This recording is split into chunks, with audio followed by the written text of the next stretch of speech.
Singleton. See if you can pick which one it is.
And once again, good evening, ladies and gentlemen. Welcome to our Harbor Station. Tonight's matchup between your St. John Millrats and the Moncton Miracles. And now, please welcome the opposing team to the court, the Moncton Miracles. And here are the starting five. And point guard, number 23, Sean Vincent. And shooting guard, number 22. Small forward, number 5, Trey Nathan. And power forward, number 24, Stanley Robinson.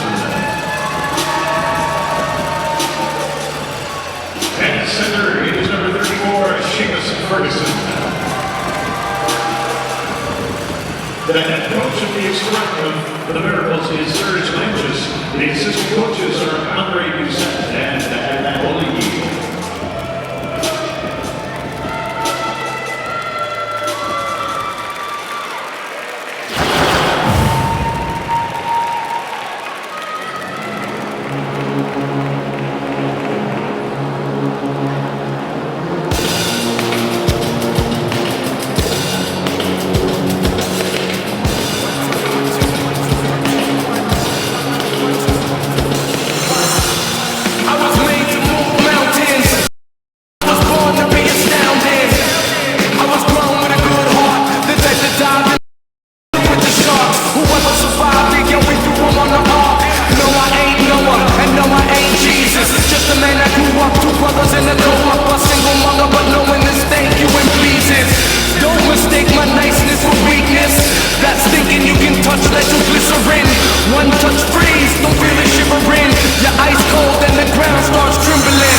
Turn your attention to the west end of Harbor Station as the Midwest head coach, Julian King, is being delivered to the court in 2015 Ford F-150 from Valley Ford.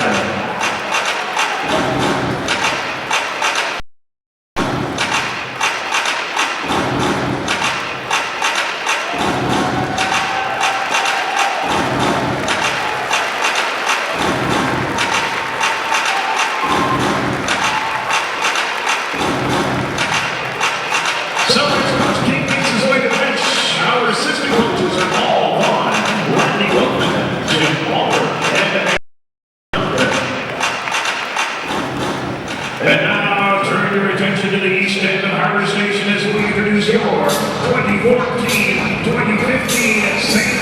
John Millrats. First up, we are looking for a long round of applause for the first time here at Harbor Station. Let's hear it for a 6'5" guard from New Haven, Tennessee, wearing number 22. Give it up for Keith Hoffman.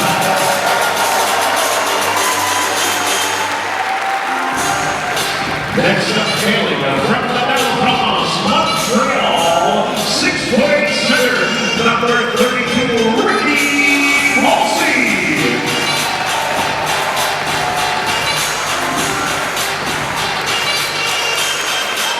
5'10" point guard. He is a Canadian All-Star. Hailing from Toronto, Ontario, he wears number 11. Look for the Alex Superman Johnson.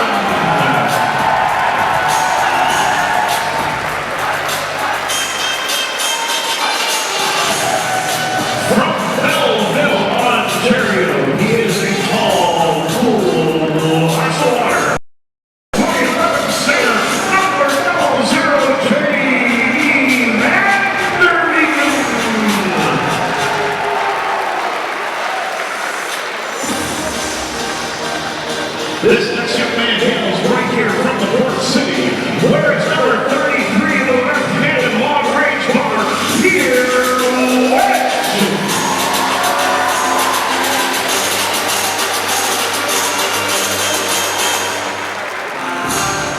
from Oakland, California. If you want to see a showman, this man is it. He's a showman. He is another 6'8" center air Canada, number 40, Air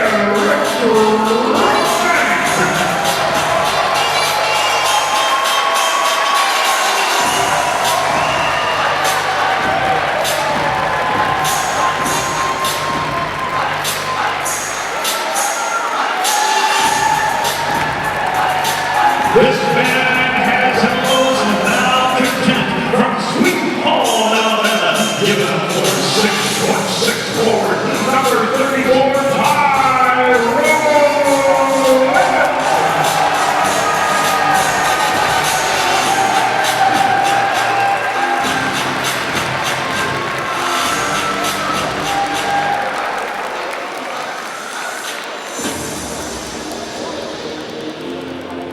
And now it is time for the starting five for your Millrats this evening. We'll start off with a 5'11" guy from Boston, Massachusetts. You saw him on the screen a moment ago. He goes with the nickname Radio number 3, Rocky Singleton.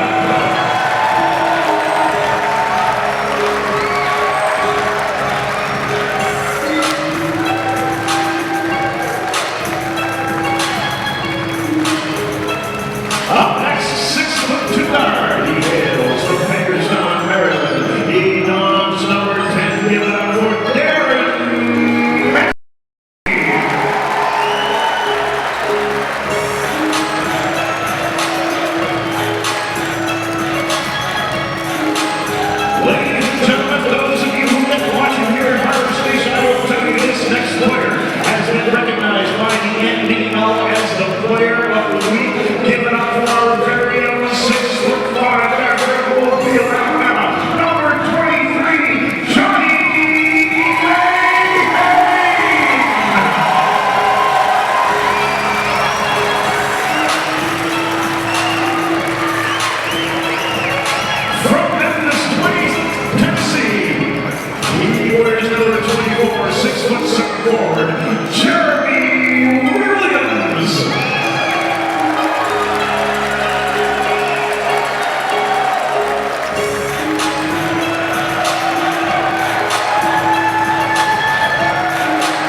And the junior no-acts this evening are the junior mini girls KVBA Queens and the senior mini boys KVBA Toxic Oranges. Coached by Jennifer Hill and Craig Young.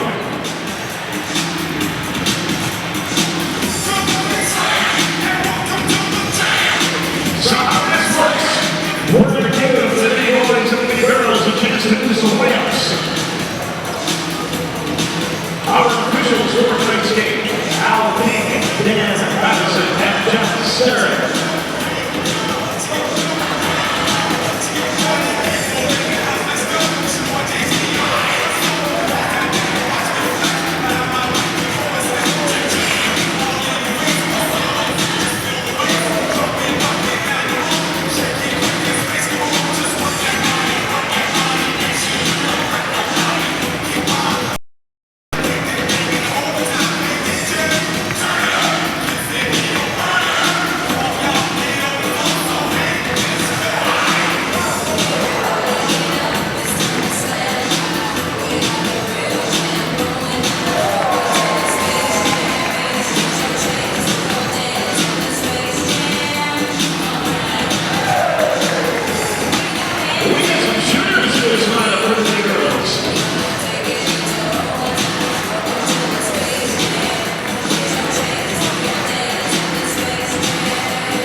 Ladies and gentlemen, boys and girls, we now ask that you please rise, remove your hats, and join the Rothsay Rotary Kings Elementary Honor Choir, directed by Dr. Kevin Langford, in the singing of our national anthem.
can't stop until they get their first basket.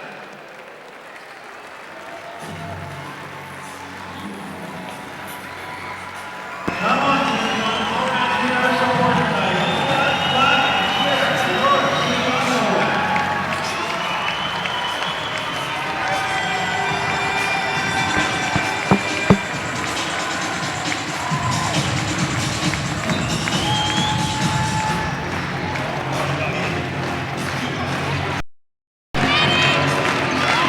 Good evening, ladies and gentlemen. Welcome to St. John, New Brunswick, Canada. We have a great matchup this evening between the Moncton Miracles and the St. John Millrats. With me on broadcast, as usual, Stacey Atkinson from St. Stephen High School. Stacey, thanks for coming, as usual. All right, man, love it.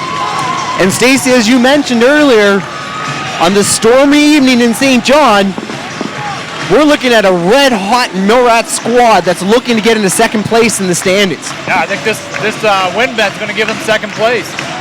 They're on 5 wins in a row. They're on a roll, playing well, and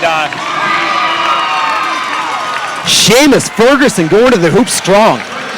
Nice finish. Yeah, we were talking just a few minutes ago before the game that I talked to owner, or president, general manager, and I said, when's your roster going to be set? He said, when we win 5 games in a row.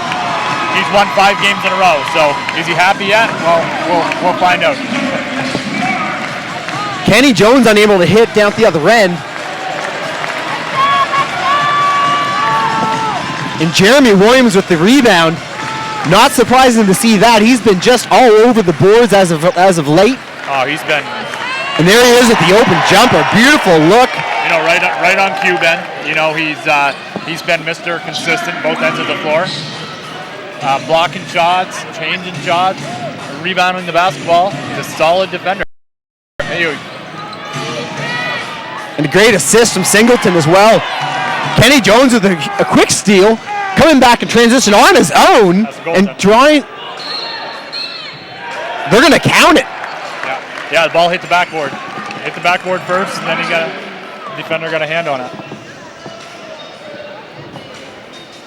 So hoop and the harm for Kenny Jones, also known as the big ticket.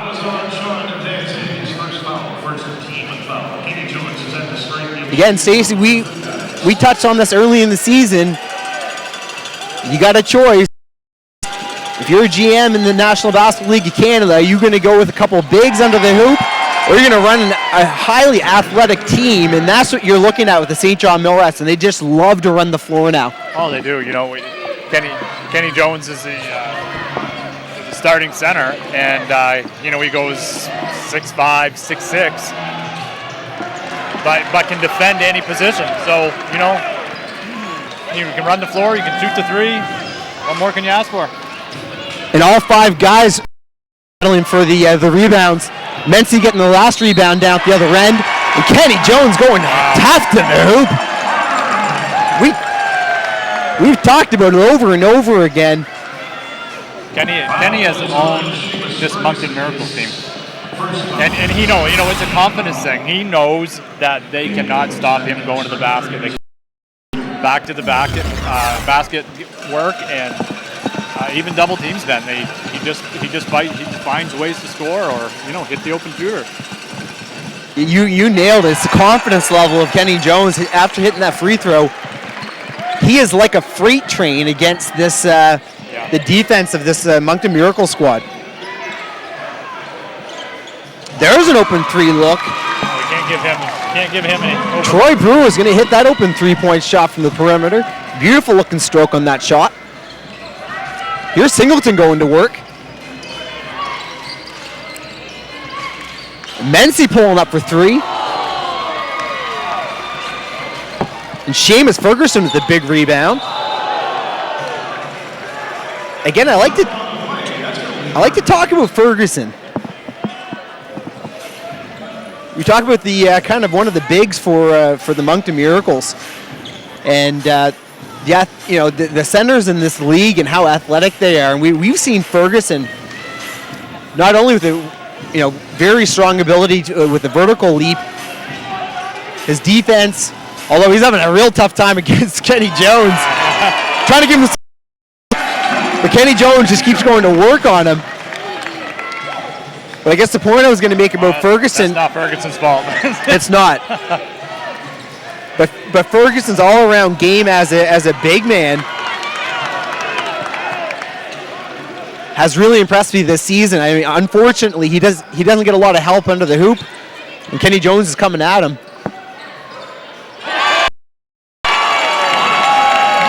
Talk about on a roll. Just named NBL Player of the Week, Johnny Mahan going to work early. Getting hit hard by a good solid screen. Nice box out, Jeremy Williams.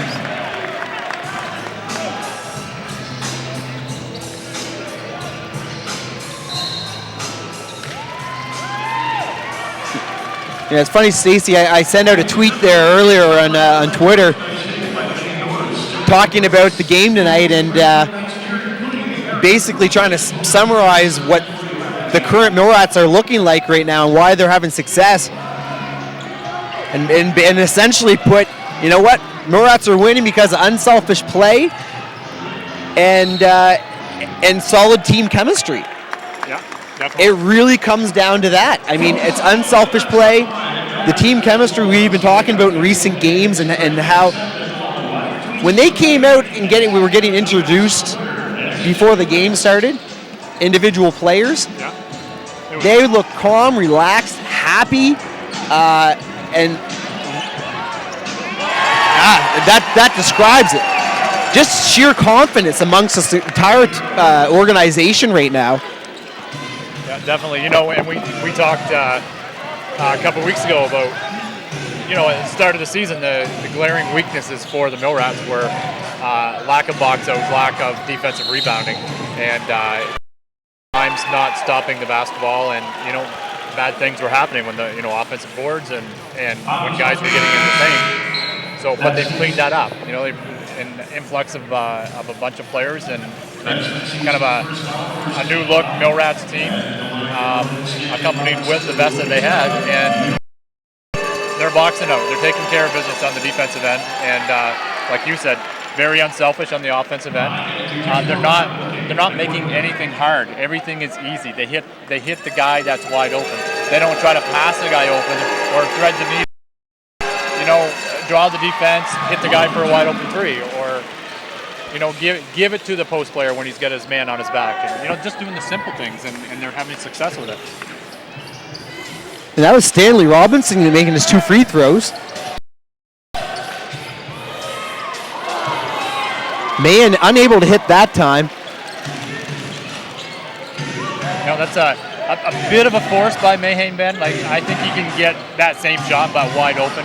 You know, a few more seconds into the shot clock. Troy Brewer. Telling him right now. Right. You know, he's. You know, I can't read his lips. Yeah, I think you can get a better shot than that. So again, the Moncton Miracles are looking for that outside shot early in the game, just not able to hit yet. And there's Mahan. We talked earlier this season as well, Mahan being a three-point specialist, and when he's missing, having to be able to create and go to the basket. Right, and create something new, something that we're not expecting from him as a spectator, perhaps. And that's what he's been doing. Yeah, and you know, we've seen the last play down the floor. You know, they're having a tough time, obviously, with Kenny Jones. The first time they throw a double team at him, it was Mahan's man. He cuts to the basket. Kenny gives him a nice pass for a layup. You know, Coach for Moncton Surge is calling time out here. I'm sure he's going to talk about exactly that, what we do with Kenny Jones, because he's not scoring. Obviously, somebody else is a recipient of him finding the open guy. So, interesting to see what happens when they come back out here. Yeah, and the reason that is because earlier this season, there was a game there. I think Mahan had missed 6, 7, or maybe even 8 3-pointers in a row. And you could just tell the frustration. You could see the frustration on his face, and it's not because he's not a phenomenal shooter. He just was not in the zone, and kind of got caught in that position of feeling like, okay, well, I'm just here to shoot threes at the moment, And I think Coach King finally saying to him, no, expand on your game. You know how to take a strong layup. You know how to pull up from the free throw line if you have to pull up for a 15-foot jumper. A good example that this time of the year, pro teams get into little ruts. I find in the NBA, you're seeing that too, even with the Raptors. The Raptors, who have been a very good perimeter three-point shooting team, have been flat-footed as of late. But what you're noticing now is someone like Kyle Lowry, who is a phenomenal three-point shooter, just attacking the hoop. So players saying, "Hey, okay, if we're all missing from the perimeter, we're either getting the ball into our bigs, or we're going to drive to the hoop and make it more of a creative game because we're not going to win any game just relying simply on our perimeter shooting." Exactly. If you rely on your perimeter shooting, your scoring will go in will look like a graph. High peak, you're scoring a lot, you're missing a lot, you bottom, back up again. At the end of the game, it's 50-50. In the last few minutes of that game, is your scoring graph peaking or is it down at the bottom? If you're a jump shooting team, you're going to be inconsistent with your wins. But like you said earlier, we were talking about the Raptors. Valanciunas finding ways of getting the basketball. He's not getting it when his man's on his back. He's diving on the floor. He's getting offensive rebounds, and he's giving that extra effort like a Tyler Hansborough or like all the Raptors are doing when they're on the floor. And, that's why they've had some success. Like you said, yeah, they're slumping, but they're just shooting the ball exceptionally bad right now. Is all. They'll come out of that. The key thing is, the Raptors aren't shooting that well from the perimeter, in the last month or so. But again, we talk so much about relationship building, team chemistry, confidence in these players, and how much of an impact that has on the game itself. And you see pictures on Instagram of the Raptors all hanging out together on a couch watching a movie after their games in the evening. It just shows what type of bond that team has. So they'll get through those ruts. Hey, maybe we're not going to shoot well for the next month, but we'll find ways to pull out wins. And this is what this Millrats team is looking like as well. Mency had come down on the offensive end, and Millrats very, very patient with the basketball. We're able to get the ball to him, and he went to the free throw line. Stanley Robinson is one tough cover, isn't he? He is very good. He's so athletic. He's a good go-to big man. Moves well without the ball, very well without the ball, and he finishes. And just checking into the game for the first time in St. John, New Brunswick, Canada, ladies and gentlemen, is Keith Cothran out of New Haven, Connecticut. My good friend of mine, who's the president of AAU Starters in New Haven, Connecticut, would definitely know this name well. Just been added to the Millrats roster. And seeing his first minutes, and as usual, Stacey, it hasn't been happening a lot lately, but when a new player gets added to this roster, there's Superman Johnson. Alex just subbing in along with Tyrone Levin and Keith, and Alex making his mark right away. And there you go. Zach Atkinson. Zach Atkinson. He looked at the rim. Eye to eye with the rim on that one. We've seen Zach Atkinson throw down some massive two-handed dunks in the past, and that's no shock. But a great-looking dunk. That's what Mayhane has added to his game. What you're talking about. He's not just a three-point shooter. Man's doing a lot more than just shooting threes, ladies and gentlemen, as of late. So the score is 22-13 for the St. John Millrats, with 4:44 left in the first. And again, we talked about this, at this stage in the season, Stacey. GMs are really running out of options. If they want to make some last-second changes to their roster, it's now or never. And Ian McCarthy's taken on the opportunity to give this guy a shot, and you have to make the most of the minutes you're given, right? Definitely. I think he's got just a couple weeks left to make that decision on his final roster. So he's going to get a good look at Keith for sure. Mayhane again going to the basket. With Double A out, with Anthony Anderson out, Mayhane's been asked obviously to take on a portion of the handling responsibilities, and he's doing it very well. And Stacey, you stressed some of the fundamentals of the game, and one of them being boxing out. All 5 of the Millrats are boxing out on the defensive end. They're all over the board. And there's Kenny Jones coming up with another steal. It's going to be impressive to see the stat sheet for Kenny Jones. I think he's got 3 steals now. His favorite team to play is the Moncton Miracles. And there you go, an offensive rebound for Kenny Jones. Nice pass. Keith Cawthon not able to get that layup to go into hard foul on Tyrone. If you're gonna foul him, He's not gonna make the basket. I don't think he meant to hit him that hard, but when Tyrone Levitt tries not to hit you hard, you get slammed. He's a strong guy. It's like an episode of WWE wrestling, except reality version. When you hit the mat, you actually hit hard. Time you introduced yourself to to Tyrone Levitt, and he shook your hand, felt like the Hulk. Halftime, my hand was still hurting.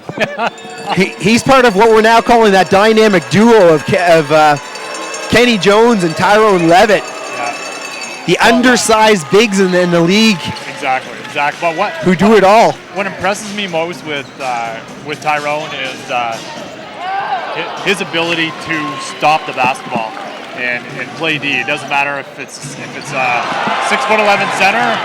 Here we go, Superman. Get up, big man, get up. Superman Alex Johnson, and I want to give a quick shout out to North Carolina because I just got a tweet from Stephanie Trejo, who is the sister of Alex Johnson. And loving our broadcast. Straight out of North Carolina. Nice to hear. A lot of the family and friends of these players are listening from around North America.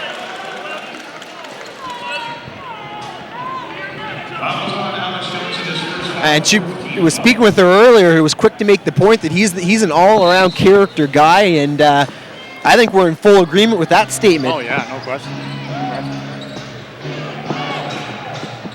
So here's Moncton going back to work here. Couple quick fouls being called on Tyrone Levitt, and we talked about. I think it was on Kenny there. Yeah. I apologize. So it was called against Kenny Jones, but we talked about the positions that they're playing and having to guard the bigs. The problem we've seen them run into is foul trouble early in the game. If they get taken out in the second quarter, it starts to cause some issues for the St. John Millrats. Anything that, as a coach, Ben, that anything that changes your regular rotation is tough. You can see the difference in your games, whether you get a player out injured or a player in early foul trouble, and you got an equipment malfunction here. And every time you turn on CNN or TSN or ESPN, you're talking about the footballs being deflated. I think the ref was asking Coach King if he took a little air out of the basketball. At least in basketball, you definitely notice if you're a point guard as opposed to a quarterback, whether or not you can dribble the ball. Well, so that issue gets corrected fairly fast. Maybe on the break here, Ben, we'll get a chance to ask the officials if he thinks maybe there's a little tampering going on there. So again, the Millrats off to an amazing start. Not shocking to us. This is a team who have just clawed their way back up the division standings. Yes, definitely. Looking to get into second place overall. Now look at, I was kind of hinting on Tyrone Levitt earlier, like, you just can't go by him, Ben. You can't go by him. I seen the quickest players on the other teams. He maybe gets caught in a mismatch. He's guarding their point guard. Their point guard cannot go by him. He is so fast and so strong. This is a late foul called by the referee. And called it on Cawthron. He didn't seem to be anywhere near the play, actually, but again, foul call being made. Just got to play through it. We'll have to replay it here, see what. Well, it looked just like a rebound. Both guys going up for a rebound, and of course it's going to be contact. It's not kindergarten girls. Again, it's the angle and how you see it. There's 23 of the Moncton Miracles with the three-point attempt, not able to hit. Sean Vance, very dangerous from the perimeter. Huge block. I was fully expecting a pump fake from Kenny there. His pump fake would have worked there, yeah. That's a forced shot. Good D by Tyrone.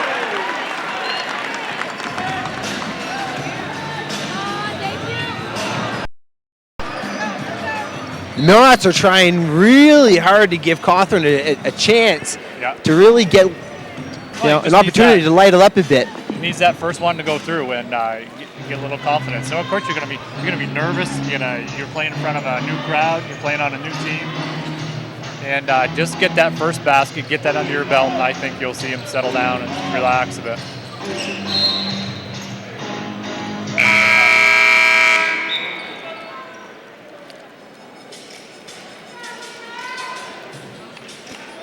So the veteran, Trevon Lathan's coming out of the game. He was the one with the massive block down at the other end on Kenny Jones because he didn't use his normal pump fake. But beautiful block shot coming off. And now we've got 14 of the Moncton Miracles. Descon Brooks back into the game. That's a nice move to the hoop. For the big man, number 30, Dwayne Smith. Again, Millrats being very patient with the ball. Superman Johnson not able to make that shot, and a massive two-handed slam. Slam dunk. Dwayne Smith saying, I'm just going to cram one on you. Wow. And I would not want to be dunked on by him. That's a highlight reel dunk. There we go. Back to what got them started and what got them that lead at the early onset of this game. Kenny Jones pump fake and spin classic move to the hoop. Seems to be able to get him out of any scenario. And there he is going back to the line. We talk about free throw shooting for the St. John Millrats and how it's really paid off the past 4 or 5 games. Yeah, definitely. And it's been really not so much the just having your 2 free throws, but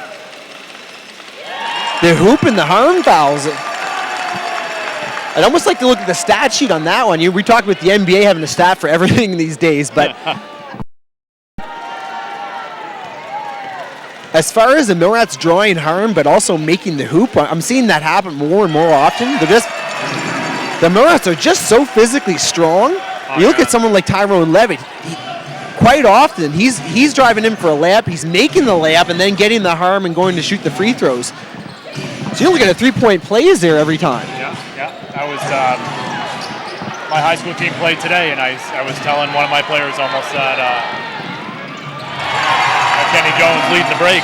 I was telling him today that he missed a layup. He got fouled. He got slapped on the arm. They went to the line for 2, and before he took his shots, I said, did he foul you that hard? Well, no. I said, why did you miss a layup? You need to make that layup. You have to take pride in making that layup when you're hit. Unless he's grabbing you with 2 arms, 2 hands, and holding you down, make the shot. Great point. Cawthron trying to make the buzzer beater. We love talking about kind of the things you don't see on the stat sheet. So we talk about Eric Cruikshank, for example. Yeah.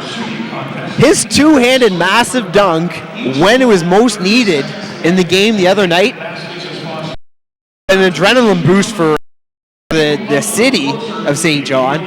But again, it's 2 points. However,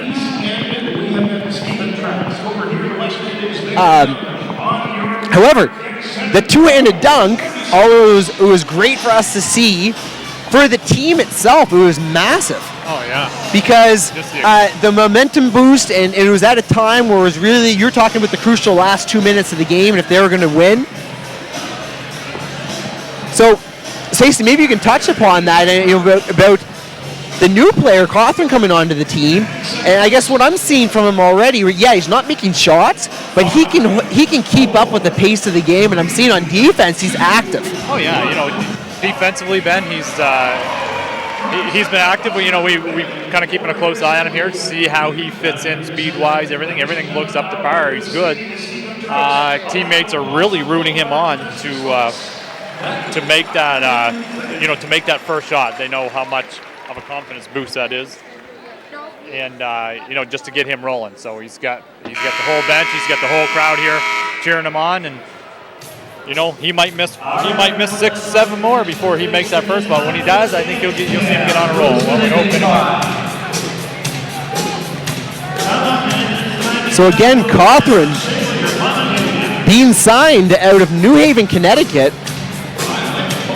We're going to do a little bit of research at halftime to find out a little bit more about his history. Just getting a hold of the stat sheet here at the moment as well. So ladies and gentlemen, it is 30-19 going into the second quarter. Ben, I hope that dance cam doesn't come on us here. We're going to be in big trouble if that dance cam hits us. But game is back on. 14 big points from Kenny Jones in the first quarter. Kenny Jones has been a monster. I mean, I'm sure if you look down the stat sheet, just take a look at his overall game. There's mental for long range.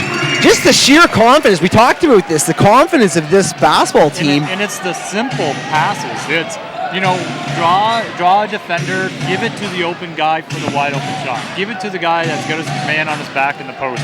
It's, cutting wide open to the basket. It's a simple pass. Let's not pass guys open or thread the needle. I always say to my kids, let's make the John Stockton pass. Not the fancy behind the back one. And they're forcing up a turnover. All 5 players are out there.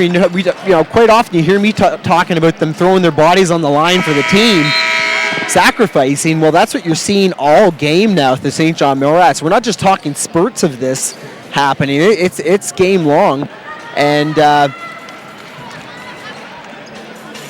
of the story of the game. But talking about Kenny Jones, you said he's got 14 points already, but I bet you if you go down the stat sheet and you look at his rebounding, you look at his steals. We got him here for 2 steals. Yeah, I was wondering if it was. Sorry, that 1 steal. I thought for sure he had at least 2 for sure, but. 1 steal. Rebounds were about even in that first quarter. But we mentioned, for first or second minute of the game, we knew this is a team he loves to play against. Oh yeah. And his stat sheet looks phenomenal at the end of the game versus Moncton Miracles. There's Daquan Brooks, the point guard, hitting that long range shot. Well, was it versus Moncton? He had the 40-point game. It was. I believe so. And again, let's go back to what you talked about, Stacey, early on. This St. John Millrats team knows that against the Moncton Miracles, they just need to drive to the hoop, and everyone out there's doing that. It started with Kenny Jones, then we saw him start doing it effectively, and now you're seeing all 5 guys rotating and either shooting a 3 or just driving to the basket. And look, it's paying off at the free throw line. They're making a pile of them. Alex having himself a nice little game here. The score, ladies and gentlemen, is 34-21 with 10 minutes and 33 seconds left in the second quarter. Another massive two-handed throwdown. Dwayne Smith with a leap. You do not want to be dunked on by him. He's on a mission tonight. But again, Alex Superman Johnson just going to the basket with ease. Not even a necessary crossover dribble or anything, No, Stacey. It's just a line drive to the hoop. Just using his quickness. Daquan Brooks, he's been an impressive little point guard this season. I mean, he's fun to watch. He is fun to watch. I like him.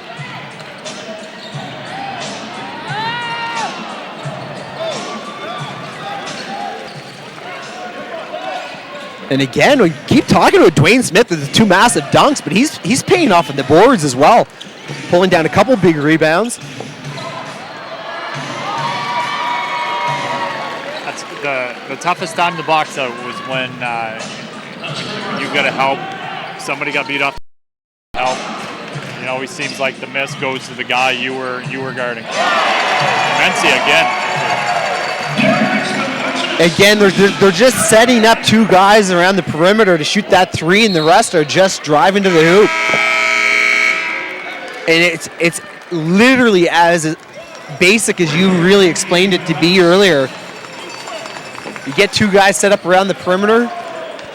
The rest are driving or crashing the boards, heading towards the hoop.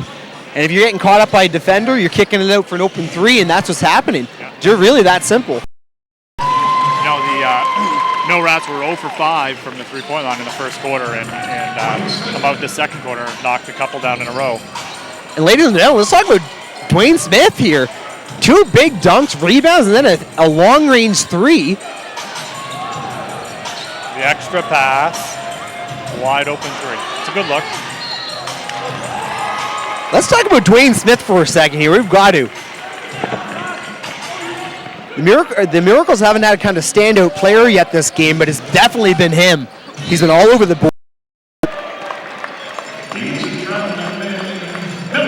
And probably one of my favorite things to talk about in this league is us talking about the bigs in the league and what they're able to do athletically. Oh yeah, just how athletic. Not just post moves, dunks, and hook shots, but shooting long range. That's a nice looking shot there. Ricky Volchi hitting that open jumper. Yeah, it's good to see him hit that. He's newly acquired by the Mill Rats and giving them some good things when he's on the floor.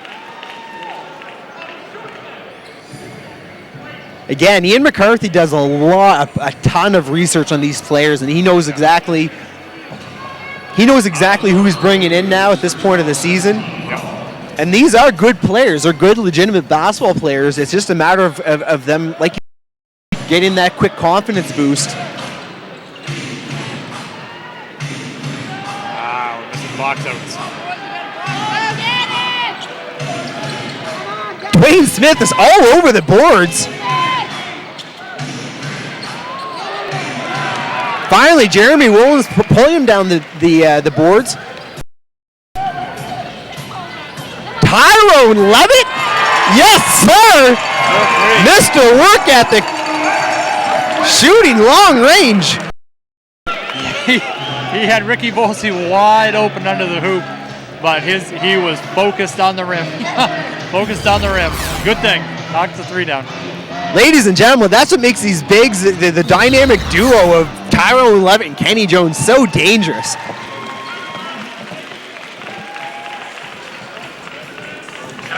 Fouls on, count the basket, fouls on Jeremy Williams there.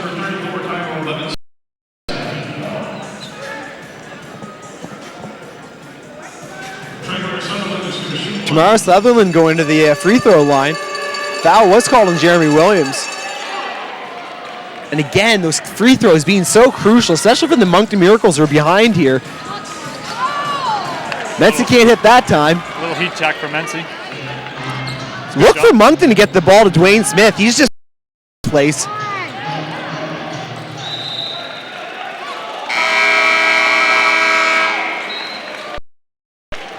We're seeing a different Dwayne Smith than we've seen in the past. Daquan Brooks made a nice little play there. Nice little hustle play. Tapped it off his leg.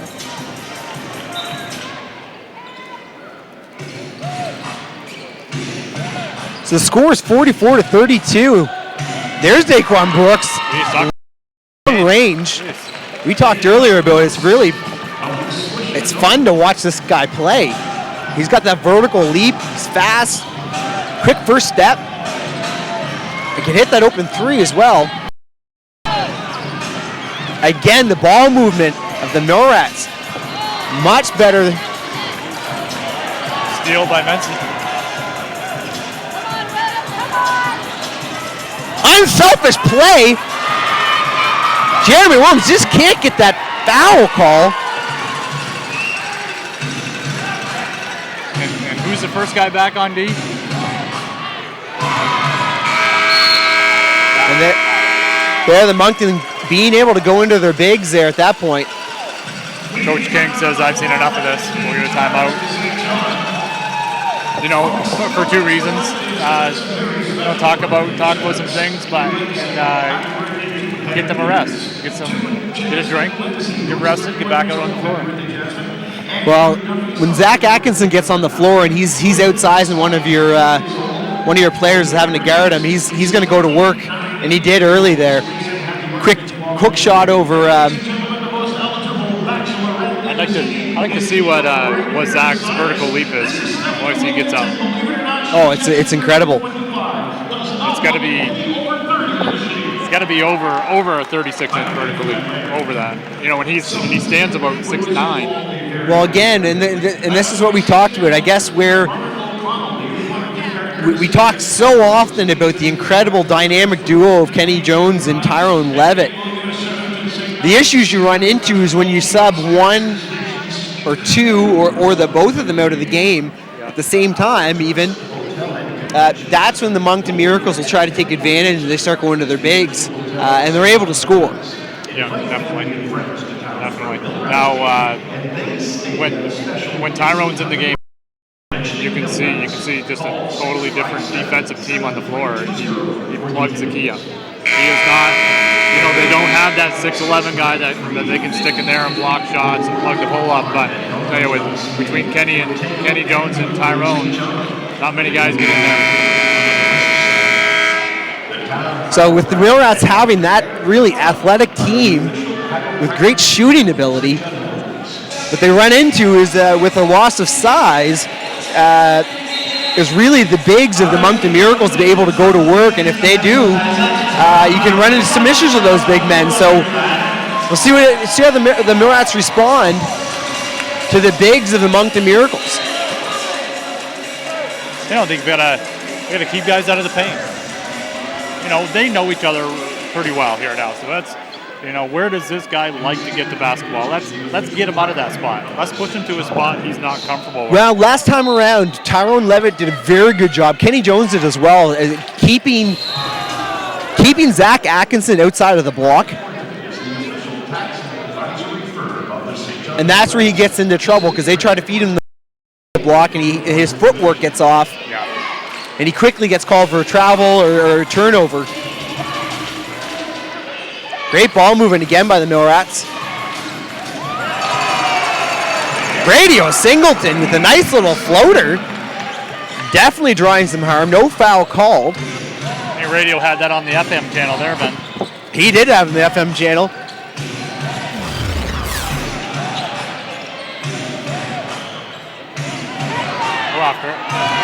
Not the greatest pass by the Moncton Miracles. And again, the Millrats running a really fast-paced game in transition. And that ball movement's been beautiful. And Tyrone loving the three ball. Wow. Tyrone has been their most consistent three-point shooter. He's got to be going down at the end of this season one of the most consistent players by far in the league. Oh yeah, most definitely. He's been so consistent from the three-point line. He doesn't just give you great defense and rebounding. He can knock that three down with. There's Atkinson hitting that 15-footer. Nice looking jump shot. Yeah, why not? He just hit one, right? Tyrone Levitt lighting it up long. He's saying, you know what? Find me a spot on the court and give me the ball and I'm going to jack it. he hasn't missed. And the guard doing a nice job of finding him. But that's where I call him Mr. Work Ethic for a reason, because every time I run into him, either here, off the court, in the community, he's always working on his game. Like, he's always working on his game. Yeah. He's you talk about a true professional in pro sports. If you're to look up the National Basketball League's of Canada's dictionary, and we're looking up true pro, you'd find Mr. Tyrone Levitt right there as being the definition. His picture there too. Right, his picture along with it. But consistency comes with work ethic and repetition and real practice. And he puts so much time into the game. When I walk into Harbor Station, it's Williams. Huge! Two-handed throwdown, Jeremy Williams. We talk about it, Crookshank taking off. Jeremy Williams just took flight himself. That's a tough shot.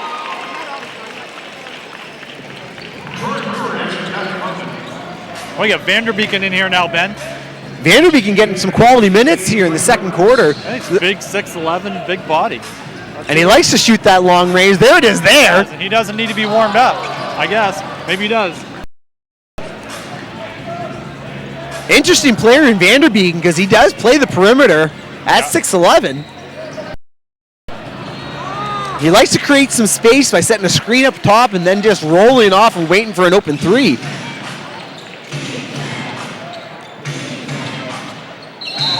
Moncton's trying to get back into this one, and they did draw the foul here. Just going to see who it's charged against. And it looks like Mency. Yeah. And that'll be two personal fouls on Mency. So Mann's going to come into the game, looks like, for Jeremy Williams.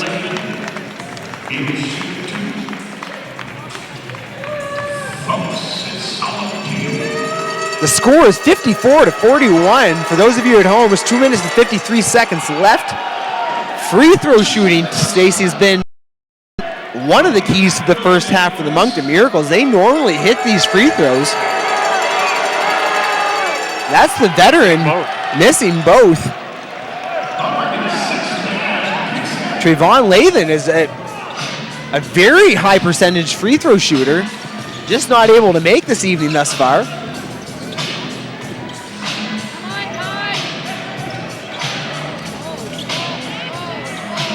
Look at the extra passes here, Stacey, from St. John Norats.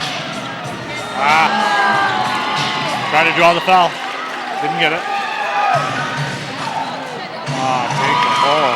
There's a wide open hole and an easy look. Easy look to Stanley Robinson. Again, a quick breakdown on defense. 54-43. A couple of turnovers in the game of basketball. Wow. But when you've got Johnny Mann on the team, well, you get a few three-point threats out there now from Milrats, like big threats, and threats when they're hot like they are today and on a roll. well, you know when Tyrone Levitt's shooting the ball as well or better than your shooting specialist, the Miracles are in trouble. Singleton hitting his three-point shot. Moncton says, I've seen enough of this. This has just been essentially, let's share the three-ball night at the St. John. Well, they were 0 for 5 in the first quarter, and we'll get the stat sheet at halftime here, but I've got them for at least 6 in the second quarter. The three-point shooting has just been incredible by the St. John Norats. We can't even point out one player. I mean, we can with Tyrone Levitt hitting so many threes in a row, but it's been the three-point shooting has been spread evenly across the board for the entire team. This crowd is pumped up. They're seeing confident St. John Norats roster with a couple of new additions. It's a funny It's a funny thing in sports. When a team's winning, you can fill the stadium. When you're not winning, you don't get the crowd. I'll tell you, ladies and gentlemen, I was here back in, if you're a hockey fan, I was here years ago when the St. John Flames actually won the Calder Cup and in Harbor Station. And I've never seen Harbor Station packed before, but that night it was jam-packed. It was standing room only.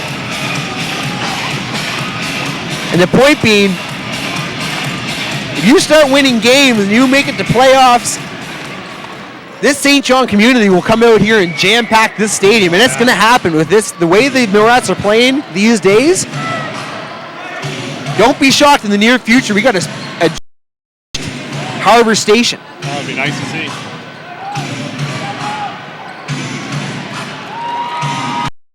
The best seats in the house, man.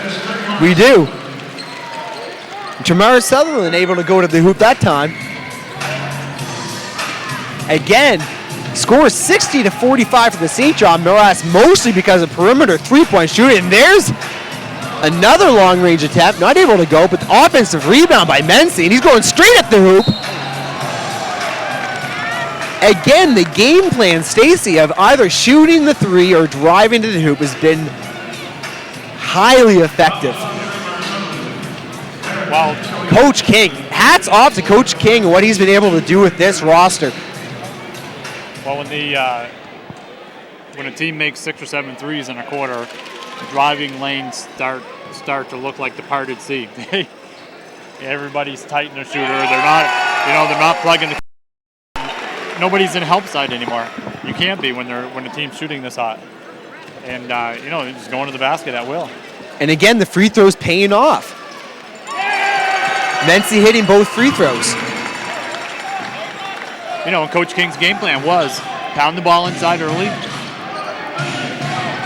pack that defense in a bit, then hit the wide open shooters and get on a roll. And this worked perfectly so far. There's Smith going hard to the hoop. When you don't stop the ball and you have to help, like I said earlier, you give up offensive rebounds. Tamara Sutherland being effective off the boards to finish with a quick tip. Making the score 62-47 with 9 seconds left. Oh, and Singleton going to the hoop. Oh, and Harmon not counting the two. Coach King's not happy about that one. Generally called as a continuation foul. You would have normally gotten that too. 6. Because you know what? Singleton wants that.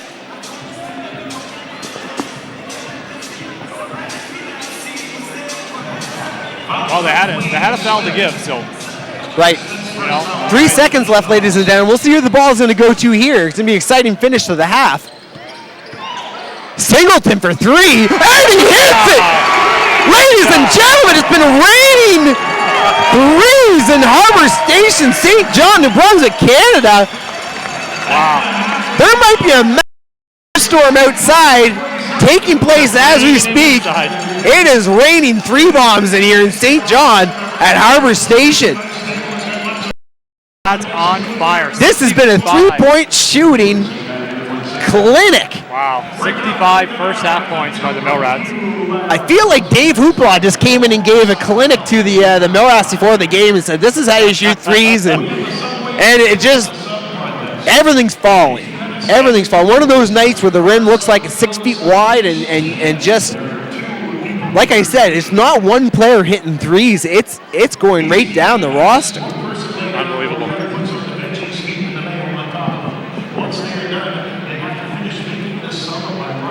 Well, we'll get some, hopefully in a couple minutes here, we'll get some halftime stats and we can look at that shooting percentage from the 3 from the Millrats and tell the folks at home exactly what it was.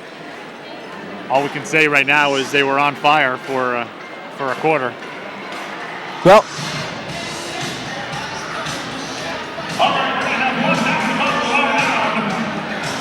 so it was a really great first half of basketball for the Millrats, and for the folks that came in to the stadium tonight, I don't think they were expecting to see a three-point shooting clinic like they just saw happen in the first half.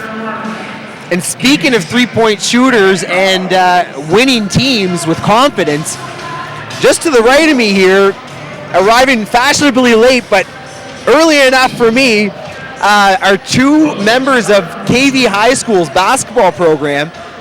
Paul Vaughn running a very, very good basketball program out in KV, as you know, Stacy. These two gentlemen, I had a chance to watch earlier today as they took on St. John High School with a convincing win. I believe it was by 20 points near the end. So much fun to watch this team play ball because much like the Millrats you're seeing tonight, KV is a very unselfish basketball team, always making an extra pass. Their three-point shots are always an open look. And I think the best part about watching KV High School play basketball is every time they hit a free throw, the whole team gets off the bench for an extra clap. So if they've got, you go with it. But we're gonna get a few questions in here, Stacy, just while we got these guys along courtside.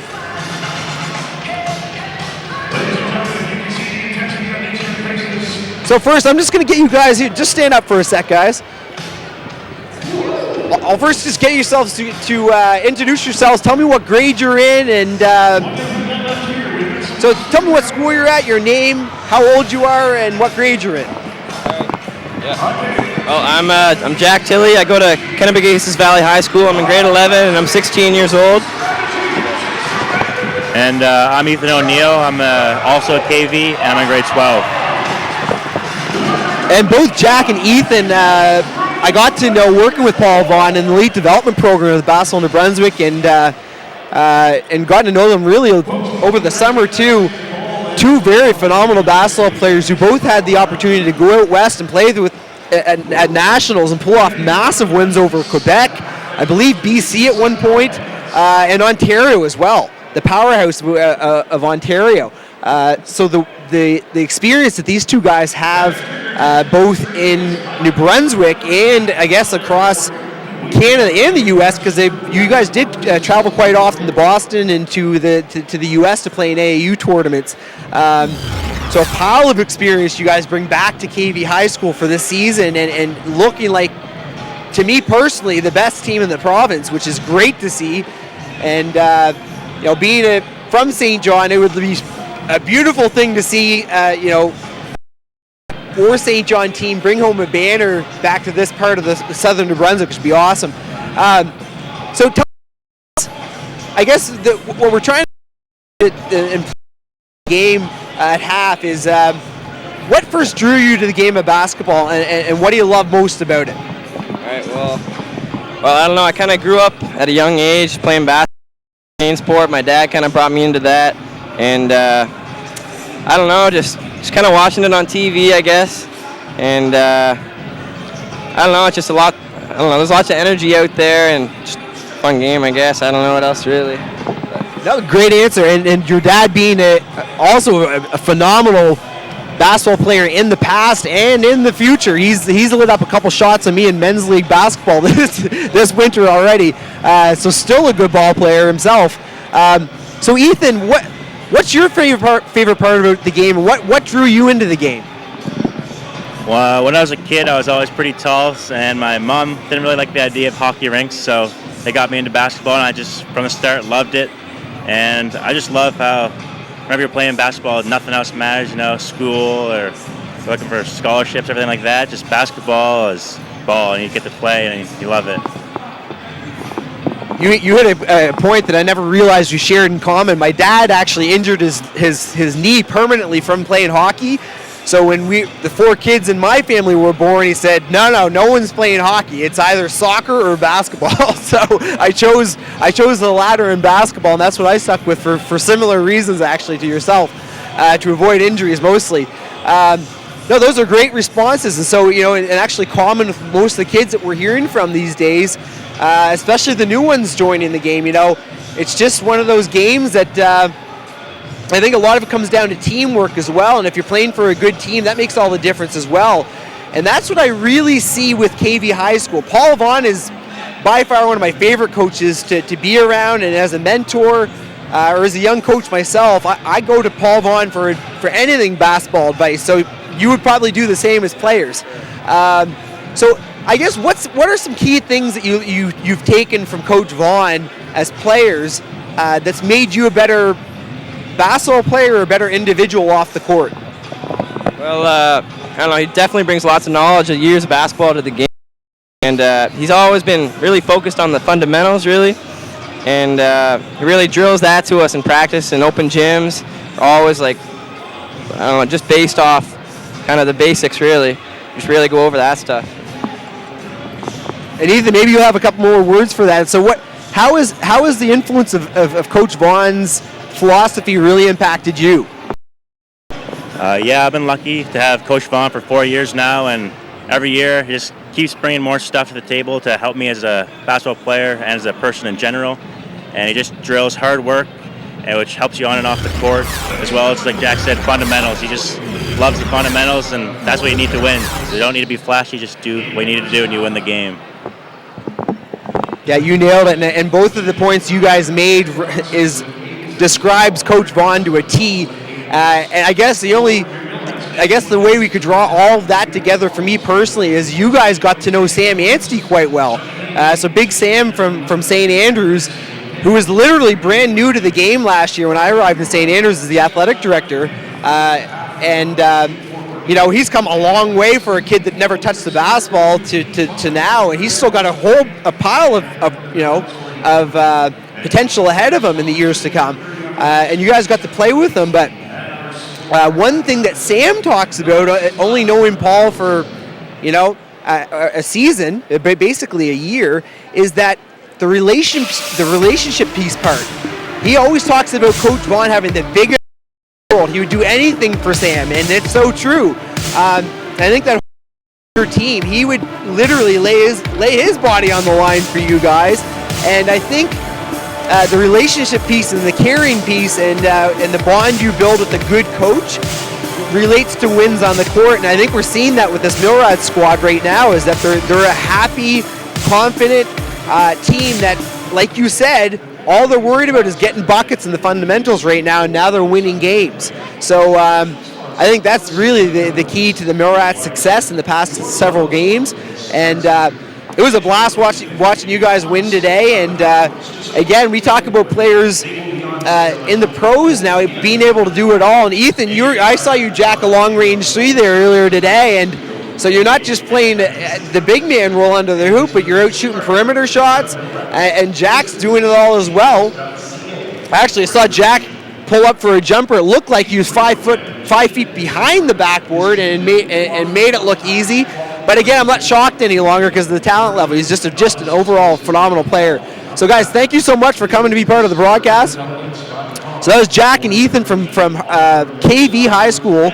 It has a phenomenal basketball program. Nancy Morrison is their athletic director there, and a big shout out to that program. And you guys can sit courtside for the rest of the game or travel around, but thank you for coming. Thank you. So Stacy, those are the two guys we saw play today against St. John High School, pulling off a convincing 20-point win. They were a lucky two teams. They got to play on the Milrats floor before the Milrats game, so good for them. Little Harbor Station experience. Listen, I think there's nothing better than that for high school players, especially when it's a regular season game that counts. Yeah.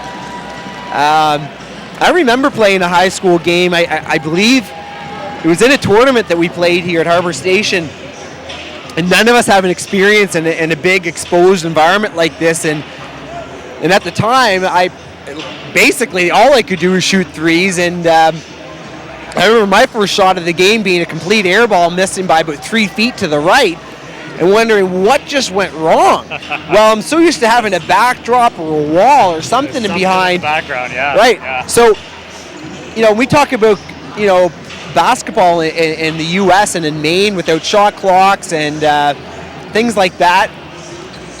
The great thing about being able to play here is you've got the pro setup already here. So if you want to play Division I basketball in the U.S., if you get 5 or 6 games, the final 12 being played here for New Brunswick, you're ready for college. If a college coach needs to pick you up off a New Brunswick high school roster going into college, you've already been used to this type of a setting, so you can walk right into a big university town and play ball in a big stadium like this and be in your comfort zone. Yeah, you're not playing in a little gym anymore, and you do have some exposure to this. I remember my senior year of high school, our high school team went to a facility similar to this, Aiken Center, but with no backdrop, no background that was close to the backboard. And I remember, just like it was yesterday, my varsity boys coach at the time brought out these portable hoops and set them up in the middle of the gym. And we had to practice shooting on them the day before we went to the Aiken Center to play our provincial final. It worked. I guess we won by 18 points, so we shot the ball well. There you go. Got some stats. We talked about I was interested to see what the shooting was from the three-point line for the Mill Rats in that quarter. Like I said, first quarter 0 for 5. Second quarter, they knocked down 8 out of 13 attempts. So 8 for 18 total gives them 44% from the three-point line after missing their first 5 in the first quarter. So it's hard to beat a team, that goes 8 for 13 from the three-point line. You convert that to 2-point percentage, and these are over 100%. And 9 for 10 from the free throw line. Moncton Miracles were 4 for 8 from the free throw line, and only 3 of 7, which decent percentage at 43%, but just didn't get a lot of attempts up.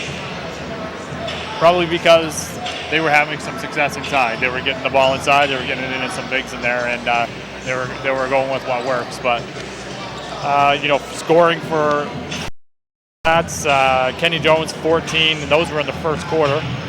Didn't play a lot in the second quarter. They had a unit out there that was knocking trees down, and coach stayed with them, rightfully so. And Johnny Mahane had 11. Darren Mency had 10, and Tyrone Levitt 9.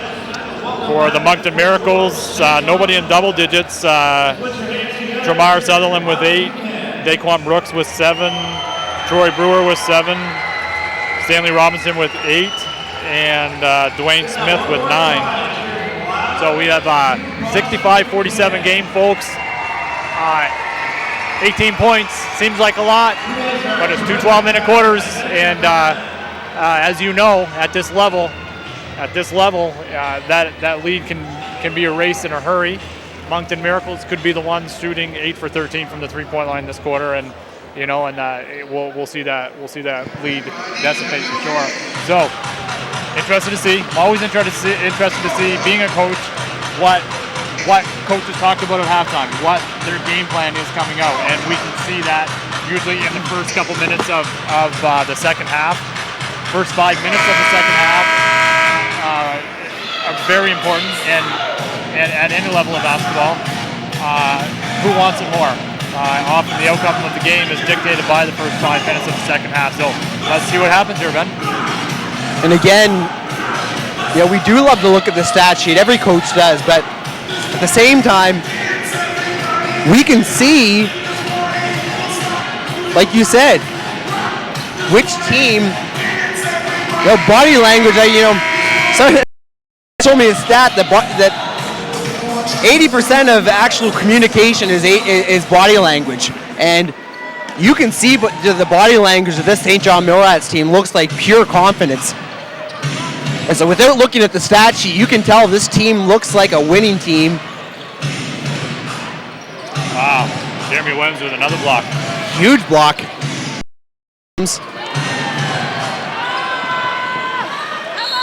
Yeah, you got to call that. Yeah.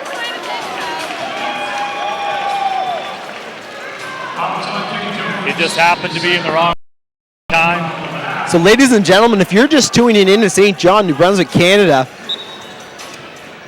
this is Ben Morrison and Stacey Atkinson on the broadcast. And if you missed the first half of basketball, you're going to have to go back and rewind this live stream tape, because we just saw a clinic of three-point shooting in the first half. And, the nicest one was the dying seconds of that first half by Mency. It was a finish that half strong. There's a major snowstorm going on outside, but this St. John Millrats basketball team and organization. I don't think there's going to be any snow in the parking lot. There's so hot. No. Everything from three-pointers to free throws are dropping.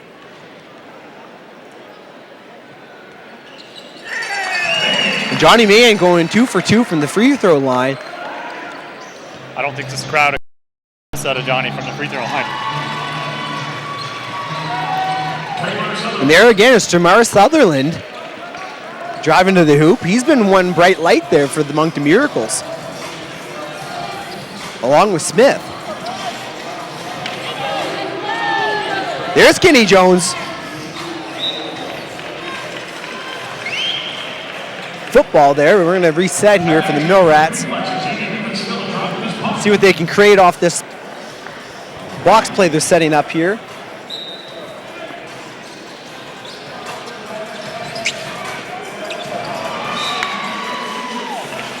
That's one problem they have run into in the past is the Millrats are those inbound plays. Yeah, it's just an unusual amount of turnovers out of just trying to get the basketball in. I said earlier, these teams, there's no secret between these teams. They know each other really well. And, I believe, all the times Moncton has played St. John and all the game film they've watched in preparation for the game, they've seen all their baseline out of bounds plays. They know who they have to switch on or what, where they're going. And you see the Moncton coach kind of orchestrating the defense in that inbounds play, and they almost come up with a steal there. Jeremy Williams at the line for a couple.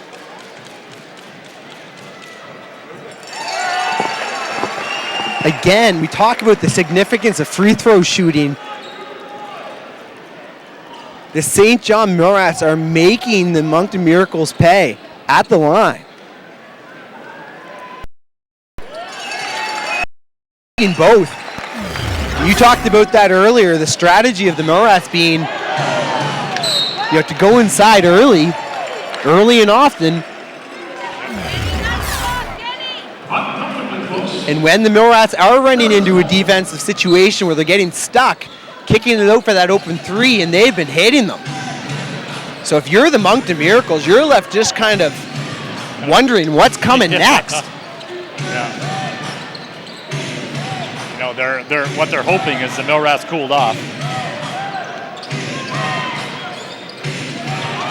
Jeremy Williams again. Shot clock violation. Good defense by the Millrats. Yeah, the third game in the row we've had the opportunity to talk about the work ethic of Jeremy Williams. I think for several games we were talking about Jeremy Williams and how impressed we were with him just as a player. But as a season, a lot like we appreciate someone like Tyrone Levitt, although a different style of player. Beautiful drive to the hoop by Kenny Jones, another freight train of a player. Once he gets going to the hoop, he's just unstoppable. He can be a freight train or a bullet train. Right. He can take you out on the wing, and he can dive to the basket quick. You can't stop him, or he'll slow it down a bit and he'll plow through you. And again, the bright light being Tamar Sutherland hitting that long range three. Very consistent ball player. He's been playing well all season.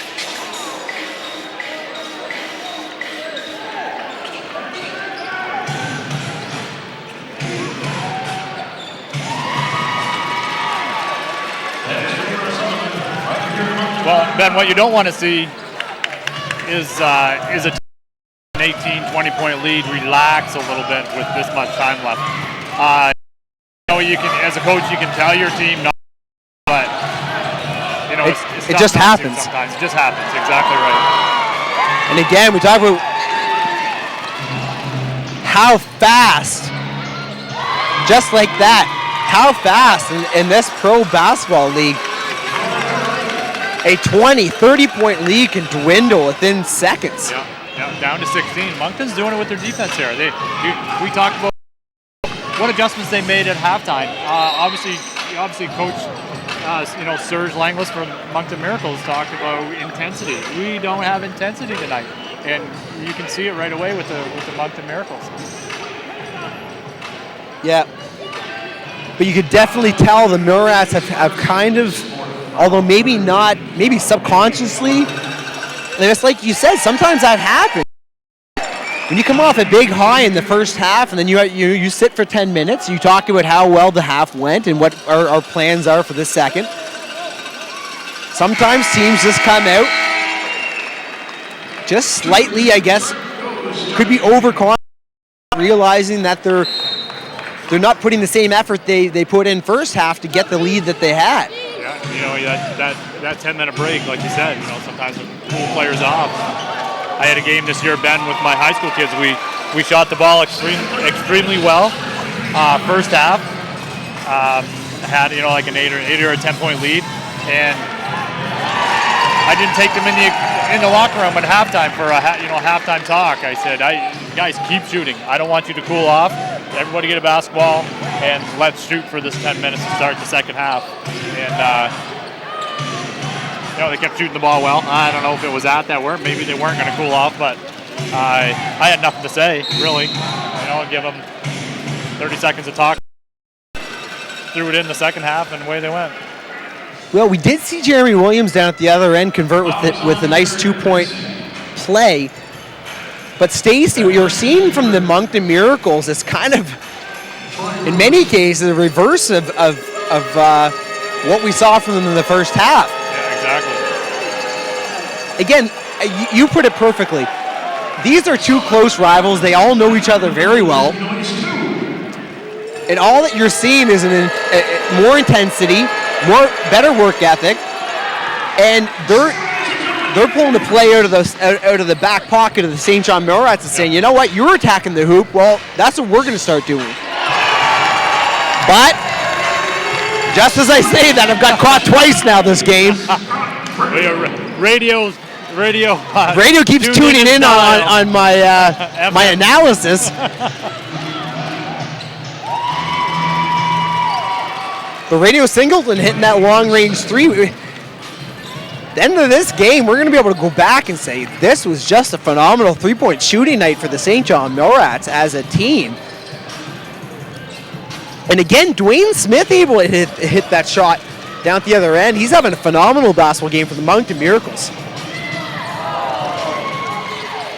Mann getting his own rebound, being aggressive, driving and dishing back out to the three-point line. Nice ball movement, extra pass. Moving the ball well. Again, moving the ball well. There was 5 or 6 extra passes there. I think it was at least 5 or 6 passes there in about 6 seconds. And then what happens as well is teams start, and the Spurs do this so well. I watched the replay last night of a Spurs play where they made 7 extra passes, and then beautiful move by Mann to the hoop. He's got more than just a 3-point stroke, ladies and gentlemen. He's showing us it all. He's been making them pay in the paint. Last 3 or 4 games, he's shown us everything.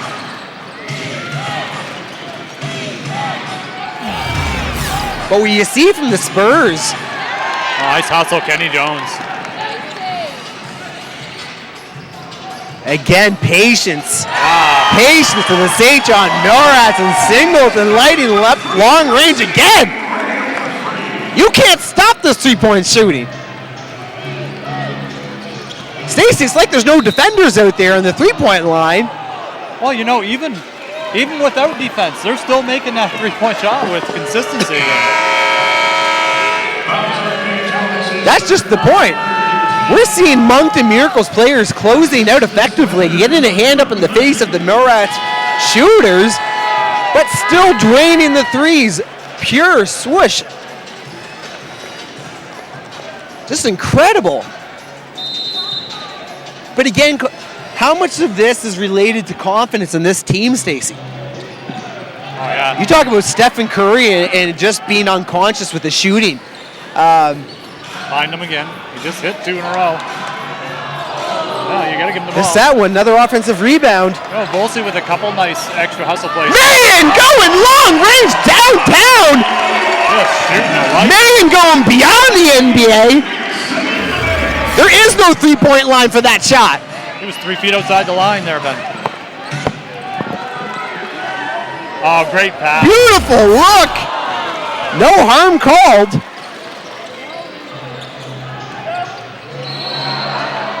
And a travel violation, 44. Zach Atkinson getting called for the travel. I remember touching on that earlier. If he gets the ball too far out from the hoop, he runs into a problem with his footwork. And it's an easy travel call for the refs. But again, Stacy, I'm going to finish the point I tried to make when they started draining 3 bombs on my analysis again, which I'm not complaining about, but which draws right into my analysis of the style of play that the NORADs are playing. You talk about the 5, 6, 7 extra passes, and not because you have to, because they're choosing to. They're just making the extra pass, hitting the open guy. And what you're finding with the San Antonio Spurs, and when they won a championship last year, a lot of younger fans were probably in shock. For the older people, they have been around watching the game and watching the Spurs for a while. Well, there's nothing too shocking about it. It was very fundamental basketball. It's an extra pass. It's the fundamentals. It's not doing anything too fancy. And that's what won games for the Spurs. But what was beautiful about watching the Spurs replays last night from their game is when you do actually get the extra passes, the defense gets frustrated, and then they commit a foul on you. So then all of a sudden you're starting to go to the free throw line because you're playing unselfish offensive basketball. Well, what the Spurs do, they run when they can run, but they make the defense work for 24 seconds, possession after possession after possession, by making the extra pass, finding the open shooters, and if you're, the other team's taking shots with 10, 12 seconds off the shot clock, whatever. By the end of the game, you're playing defense a lot longer than what the Spurs are, and your legs are you're gonna miss jump shots, and you're gonna foul because your legs are tired, and it benefits them. They run their offense to a T. Like we said about the Millrats here tonight, it's just extra pass after extra pass. If we had a stat for minutes playing defense, Moncton would be, probably 4 minutes longer playing defense than the Millrats tonight.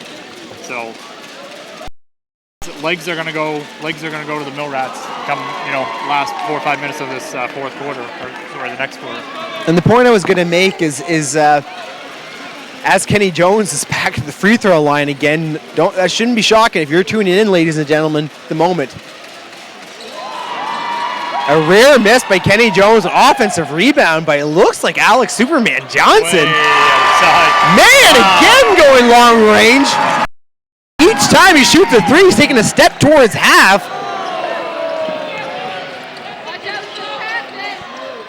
There's big Zach Atkinson going to work. Didn't need a foul there. But again, Stacey, we talk so often about fatigue and conditioning and how you keep your players in good shape. The Spurs, with an older roster, move the ball so well that it saves on their conditioning. Well, that's right. They can't play defense longer than the other team. They're not going to win if they do. And so there's an outlet pass, beautiful. Radio Singleton dialing in. That was a strike from Kenny Jones. I think it was about a 65 miles per hour strike with the basketball. That was a quarterback receiver pass. Straight out of an NFL playbook. Again, the way the Millrats are pushing the ball so fast in transition. Nice ball. Radio Singleton you should be tuned in on the radio all over North America watching Singleton at the moment. He is in the zone with the rest of the St. John Millrats. They are melting through the snow in St. John this evening. I don't think there's any snow on the roof of this building, Ben. They're heating it up in here. Daquan Brooks is trying to bring this team back in. It can't hit. Sutherland getting blocked big time. Superman is just taking flight. Da-da-da-da-da-da. Superman saves the day again. Wow. 95-59. What did I say? First 5-6 minutes of the second half is crucial to the outcome of the game. Superman, the superhero. No, Ben, Moncton came out with some intensity. They did. For the first couple minutes of that second half, they come out with some intensity, but the Mill Rats just shooting the ball way too well tonight. Again, ladies and gentlemen, tuning in from anywhere in the world. I don't care if you're in Australia,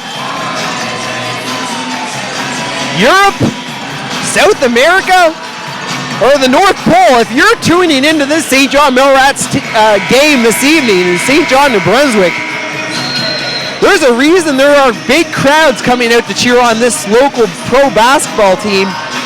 As of late, this team has won the last 4 games, and if they win tonight, are moving into second place in the standings.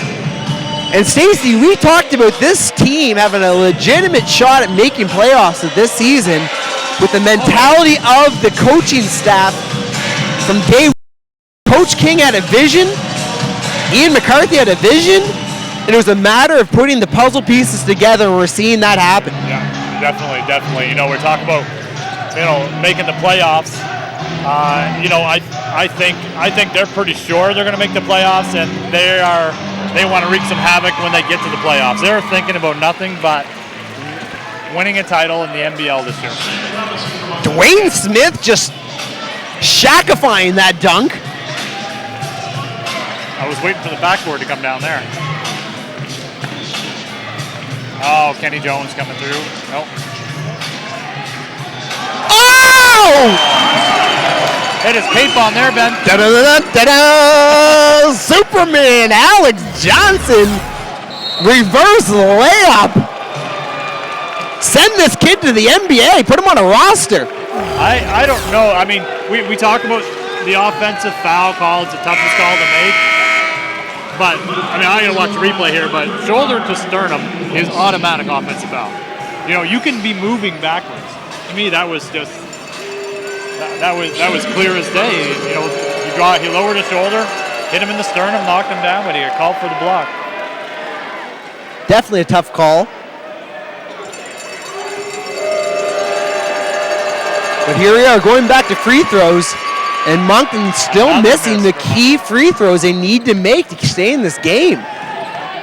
Keep an eye on, ladies and gentlemen, on Superman Alex Johnson. He is just in the zone as of the last several minutes.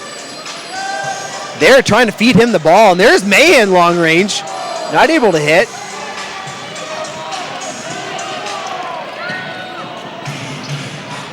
There's a long range 3.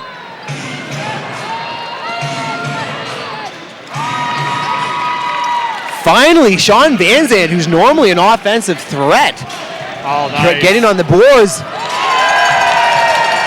And just holes at the moment for the Moncton Miracles on defense. Well, he looked like he was going to slow it down, and a little hesitation, and went to the rim. And Ben, that was Keith Cochran's first basket. First basket as a Mill Rat. Well deserved for Keith. And one. Nope. That was good for Keith. Teammates all stood up, cheered when he got that basket, first basket as a Mill Rat. That's probably all he needed. He's a pro basketball player. Just needed to see the ball go through the hoop. An intentional foul call here, Ben. That's a significant call. Oh, you got 2 shots and the basketball back. I don't know. I didn't see. But again, Stacey, this all comes back to frustration with something that sometimes, in many cases, Stacey, is uncontrollable. I mean, sometimes teams are so much we talk about confidence. We talk about the mental aspect of the game. 99% of it. And when you've got every player for the Millrats coming on to subbing on and off of the court with 100% confidence and in their game. Every player that's come on for the Millrats, and I think I've gone 9 deep tonight, maybe 10. Every single player has been productive. And not just productive, but when everyone is hitting long range with the defender on them, there's not much you can do. It's kind of like Nice pass. another beautiful pass to the new recruit. Keith Cochran again. We said he gets one to go. Shout out to New Haven, Connecticut. Cothran's starting to light up the boards here. Getting on the stat sheet. They might give him another one.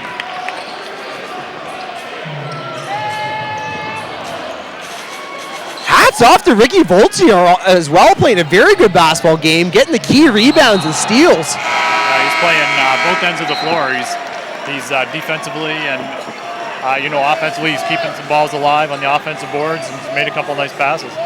But again, Cothran and Vinci, both players who fit nicely into this style of play that the Millrats have been running this season.